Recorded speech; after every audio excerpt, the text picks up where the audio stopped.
आणि आज अखेर धनंजय मुंडे यांनी राजीनामा दिलेला आहे। पीएच्या मार्फत फडणवीसांकडे त्यांनी आपला स्वतःचा राजीनामा पाठवलेला आहे आणि त्यानंतर सर्वत्र खरं तर सर्व स्तरावरून अनेक प्रतिक्रिया येत आहेत। या क्षणाला सध्या आपल्यासोबत जोडल्या गेलेल्या आहेत सरपंच संतोष देशमुख यांच्या कन्या वैभवी देशमुख। वैभवीताई, मी तुमच्याकडे येईल।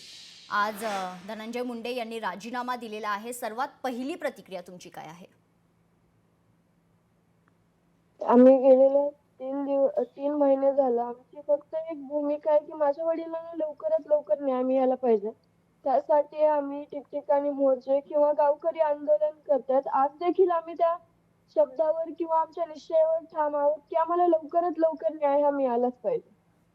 निश्चित। खरं तर अनेक दिवसांपासून जसं तुम्ही सांगितलं की गेली 3 महिने तुम्ही याची मागणी करत होते।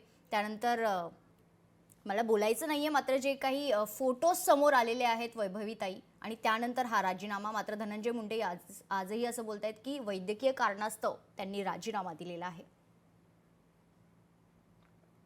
बघा, आम्ही आज फक्त न्यायाच्या भूमिकेतच आणि जे फोटो आज व्हायरल होत आहेत ते अतिशय भयंकर आहे, की आज खरंच हा प्रश्न उपस्थित होतो, की जे माणुसकी आहे ती या भारतात आहे का नाही हा प्रश्न आज आम्हाला देखील पडतोय. त्यासाठी की जे त्यांनी इतकं क्रूरपणे माझ्या वडिलांची हत्या केली आहे, त्यांच्याकडे ती माणुसकी आहे का नाही? आज निश्चित। आम्ही त्यांना कधीच न दुखवणारं त्यांच्यावर आज म्हणजे त्यांनी इतकं हाल करून मारलं याच्या वेदना आज पूर्ण महाराष्ट्राला होतात. नक्कीच। खरं तर संपूर्ण महाराष्ट्र हादरलेला आहे। त्याच्यामुळे तुमची जी परिस्थिती आहे ती फक्त तुम्हालाच माहिती आहे, कारण आम्हाला ते फोटो बघताना ते बघवत नाहीये। अतिशय दुःख होतं आणि त्याच्यानंतर तुमच्या परिवारावर काय बीतत असेल ते फोटो बघितल्यानंतर हे तर कोणालाच नाही कळू शकत। मात्र आज जो राजीनामा धनंजय मुंडे यांनी दिलेला आहे, हा राजीनामा खूप आधीच व्हायला होता नैतिकतेच्या दृष्टीने। मात्र आजही त्यांची जी प्रतिक्रिया आपण पाहिली तर नैतिकता कुठेच त्यांच्या ट्विटमध्ये दिसत नाही। वैभवीताई, यावर संताप व्यक्त होतोय तुमचा? आम्ही बरेच दिवस झालं एक आमची भावना आहे, की न्याय मिळाला पाहिजे. त्यासाठी आम्ही मागेल देखील म्हणलो, की आम्हाला न्याय देण्यासाठी सरकारला असेल किंवा प्रशासनाला असेल जे पाऊल उचलावं लागेल ते त्यांनी उचलावं. आणि जसं तुम्ही म्हणताय वेळ वेळ लागली आहे या गोष्टीसाठी. आम्हाला याचीच खंत वाटते, की माझ्या वडिलांना न्याय मिळवून देण्यासाठी इतका वेळ का लागतोय?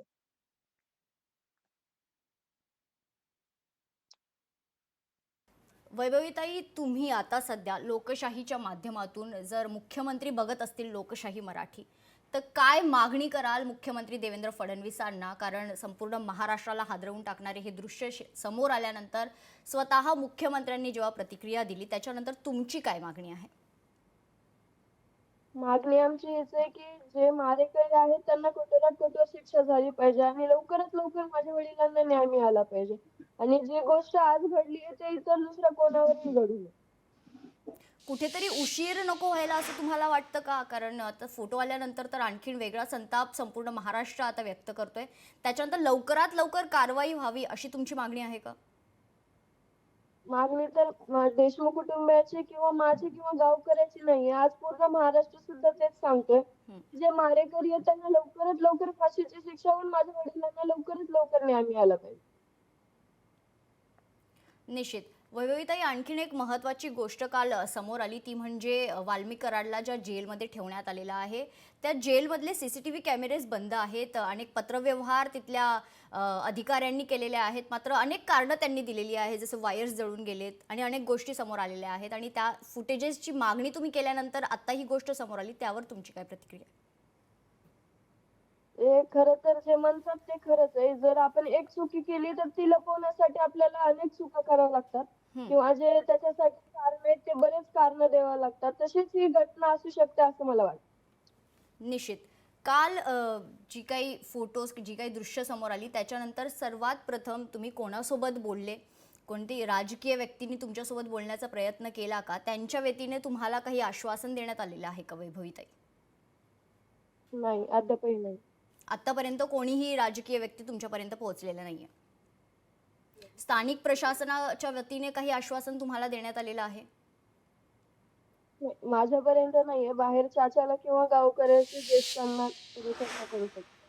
निश्चित। वैभवीताई एक खरं तर एक भीती अनेक दिवसांपासून सगळ्यांच्याच मनात आहे आणि धनंजय देशमुख हेही वारंवार असं सांगत असतात की तेही जेव्हा घराबाहेर पडतात तेव्हा तुमची जी आजी आहे, त्यांची जी माता आहे, त्यांचं असं म्हणणं असतं की त्यांना काही होऊ नये अशी भीती त्यांच्या मनात नेहमी असते. त्याच्यामुळे त्या अनुषंगाने तुम्ही सरकारला काही मागणी करू इच्छिता की तुम्हाला देखील सुरक्षा पुरवावी सरकारने, कारण तुमच्याही जीवाला धोका आहे? ते माझ्या आजीची जी आज व्यथा आहे ना, ती खूप म्हणजे ती अत्यंत मनातून तुटून गेली आहे. तिचं जे सर्व होतं तिला वाटत होतं जे माझे लेकरं आहेत तेच माझ्यासाठी सर्वस्व आहेत. आणि जसं तिचं आज तिने लेकरू एक गमावलंय, तिला त्या दुसऱ्या लेकराची भीती वाटते, की जर आज हे प्रकरण घडलंय, एक गावचा प्रमुख असताना त्याच्यावर ही गोष्ट होते, तर बाकीच्यांचं काय? म्हणून तिच्या मनात एक भीती आहे. पण ती सतत ती फक्त म्हणते, की माझ्या मुलाला लवकरात लवकर न्याय मिळवून द्या. जे कोणी आरोपी असतील त्यांना कठोरात कठोर शिक्षा द्या आणि आमच्या कुटुंबाला संरक्षण द्या. पण ज्या मागण्या आहेत तीच वारंवार करते. वैभवीताई आणखीन एक महत्त्वाचा प्रश्न तो म्हणजे जेव्हा धनंजय मुंडे यांनी त्यांच्या मंत्रिपदाचा राजीनामा दिलाय त्यानंतर अंजली दमानिया असू देत किंवा इतरही जे सामाजिक कार्यकर्ते आहेत, त्यांचं असं म्हणणं आहे की फक्त मंत्रिपदाचा नाही तर त्यांनी त्यांच्या आमदारकीचा पण राजीनामा द्यायला हवा. या संदर्भात तुमची काय प्रतिक्रिया असणार आहे? मी मगाशीच जसं म्हणलं, की पोलीस प्रशासनाला किंवा सरकारला माझ्या वडिलांना न्याय मिळवून देण्यासाठी त्यांना जे सोयीस्कर वाटेल किंवा जे त्यांना करू वाटेल त्यांनी ते करावं. फक्त आज या घडीला आमची अपेक्षा हीच आहे, की जे वरिष्ठ असतील त्यांनी आम्हाला लवकरात लवकर न्याय मिळवून द्यावा. वैभवीताई एक सगळ्यात महत्त्वाचं म्हणजे गेल्या अनेक दिवसांपासून आम्ही माध्यमांच्या माध्यमातून खरं तर पाहत आहोत की तुम्ही खंबीरपणे उभे आहात, तुम्ही हा लढा लढतायत.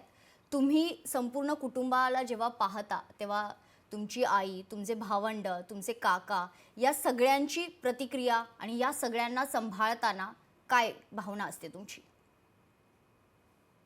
जी वेळ आज आमच्यावर आहे, ही अगोदर आमच्यावर कधीच आली नव्हती. माझे वडील जे होते ते आमच्या कुटुंबाचा आधारस्तंभ होते. त्यांनी म्हणून आम्हाला कधीच भासू दिली नाही.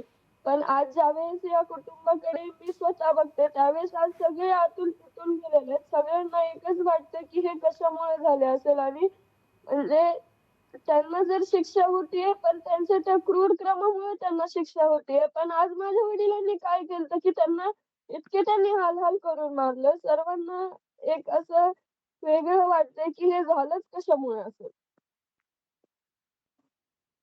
कारण काहीही असू दे मात्र ही अमानुष हत्या आणि त्याच्यानंतर ही जी काही घटना घडलेली आहे, महाराष्ट्र या गुन्हेगारांना कधीच माफ करणार नाही.